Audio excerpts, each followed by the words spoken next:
So hello guys, so andito ako ngayon sa Padre Garcia, Batangas. So ito yung papakita ko sa inyo guys, property along Barangay Road siya. Yan, may mga kapitbahay.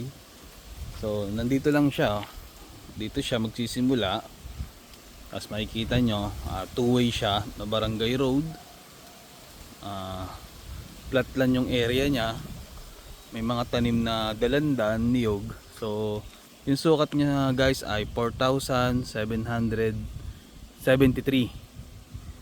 So titled siya. Yun, kulang-kulang siyang 5,000 square meter. Yan. Ang price nito guys ay 5.5 million.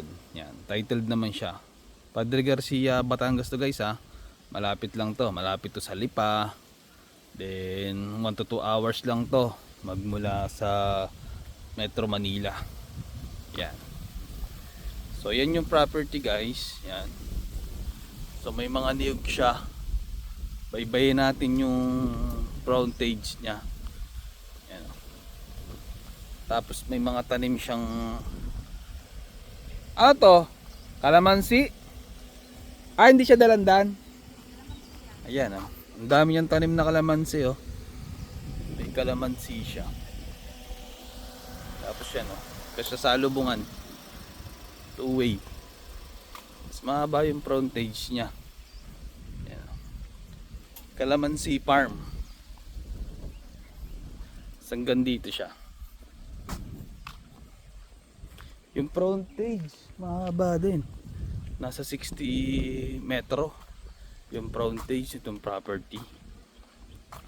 Tapos nakaangat siya, tapos nakaharap siya sa ano, sa mismong Barangay Road.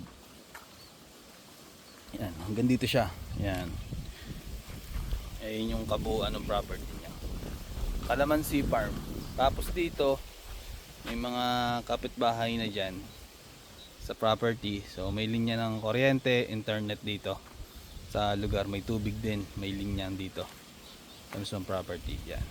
So guys, kung interested kayo dito sa property, contact lang kayo sa Viber na nasa yung screen. Uulitin ko, Padre Garcia, Batangas, 1 to 2 hours lang yung biyahe magmula Metro Manila. Then titled siya. Yung price niya guys, 5.5 billion. Yan. So sa mga interested dyan, contact lang kayo. Thank you.